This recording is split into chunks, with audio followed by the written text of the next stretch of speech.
జగన్ పాలనతో రాష్ట్రంలోని అన్ని వర్గాల్లో రోజురోజుకి అసహనం పెరిగిపోతోంది. అధికార పార్టీకి చెందిన కొంతమంది నాయకులు, కార్యకర్తలు సైకో మనస్తత్వంతో సాగిస్తున్న అరాచకాలు సామాన్య ప్రజానికంలో ఆందోళన కలిగిస్తున్నాయి.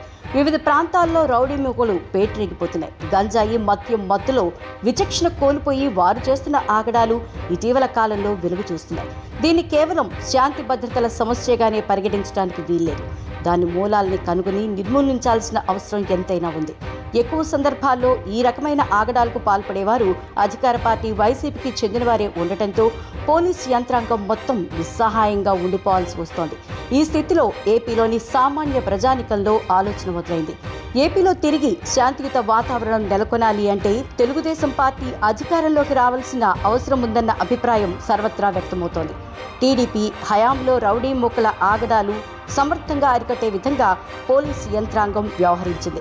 గతంలో ఉమ్మడి ఆంధ్రప్రదేశ్ సమయంలోనూ హైదరాబాద్ మహానగరంలో మత కలహాలు చోటు చేసుకుని ఆ ఘర్షణలో ఎంతో మంది ప్రాణాలు కోల్పోయిన సంఘటనలు తరచూ చోటు చేసుకునేవి. అయితే తెలుగుదేశం పార్టీ అధికారంలోకి వచ్చిన అనంతరం వాటిని సమర్థంగా నియంత్రించి శాంతిని నెలకొల్పడంలో టీడీపీ కృషి ఎంతో ఉంది. అప్పటి సీఎం చంద్రబాబు శాంతి భద్రతల విషయంలో కఠినంగా వ్యవహరించేవారు. ఫలితంగా అరాచక శక్తులకు కొమ్ము కాసేందుకు ఏ నాయకుడైనా వెనుకంజ వేసేవారు.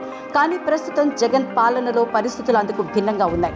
బాధ్యతాయుత పదవుల్లో ఉన్న నాయకులే వివిధ రకాలైన నేరారోపణలు ఎదుర్కొంటున్నారు. బాహాటంగా సవాళ్లు విసురుతూ శాంతియుత వాతావరణానికి భంగం కలిగిస్తున్నారు. పలు సందర్భాల్లో బాధితులపై కేసులు నమోదు చేసి ఇబ్బందులకు గురిచేస్తున్న సంఘటనలు అనేకం చూస్తున్నాం. దేశంలో ఎక్కడా లేని విధంగా ఒక రాజకీయ పార్టీ కేంద్ర కార్యాలయం మీద పట్టబగలే రౌడీ మూకలు దాడికి పాల్పడ్డాయి. రాష్ట్ర పోలీసు విభాగం దాడి జరిగిన టీడీపీ కేంద్ర కార్యాలయానికి కోతవేటు దూరంలో ఉన్నా ఇప్పటివరకు చర్యలు తీసుకున్న దాఖలాలు లేవు. అదేవిధంగా గన్నవరంలో టీడీపీ కార్యాలయంపై రౌడీ మూకలు యథేచ్ఛగా దాడికి పాల్పడుతుంటే ఈ సమయంలో పోలీసు సిబ్బంది కొంతమంది వారిని బ్రతిమలాడుకుంటూ అక్కడి నుంచి పక్కకు తీసుకెళ్తున్న దృశ్యాలు సామాజిక మాధ్యమాల్లో హల్చల్ చేస్తున్నాయి. టీడీపీ కార్యాలయం ధ్వంసం చేయడంతో పాటు అక్కడున్న వాహనాలకు సైతం నిప్పు పెట్టారు. దాన్ని అడ్డుకోవడానికి వెళ్లిన టీడీపీ నాయకులపై పోలీసులు కేసు నమోదు చేయడం విశేషం. ఆ సంఘటనలో ఇప్పటికీ కొంతమందికి బెయిల్ లభించలేదు. అంతకుముందు పల్నాడు జిల్లాలోని మాచర్లలోనూ ఇదే పరిస్థితి నెలకొంది. అన్నార్తులు ఆకలి తీరుస్తున్న అన్నా క్యాంటీన్లను సైతం కొందరు దుండగులు ఇదే రీతిలో పలుచోట్ల ధ్వంసం చేశారు. రాష్ట్ర వ్యాప్తంగా ప్రతి జిల్లాలోనూ ఏదో ఒక మూలన ఈ విధమైన సంఘటనలు జరుగుతూనే ఉన్నాయి. 2 ఏళ్ల క్రితం జరిగిన స్థానిక సంస్థల నుంచి ఇప్పటి ఎమ్మెల్సీ ఎన్నికల వరకు అధికార పార్టీ అరాచకత్వం కొనసాగుతూనే ఉంది. ఓవైపు అడ్డు అదుపు లేకుండా పెరిగిపోతున్న నిత్యావసర వస్తువుల ధరలు, పెట్రోల్, డీజిల్ ధరలు, విద్యుత్, బస్ ఛార్జీలు, వంట గ్యాస్ ధరల బాదుడుతో సామాన్య ప్రజానికం కుదేలైపోయింది.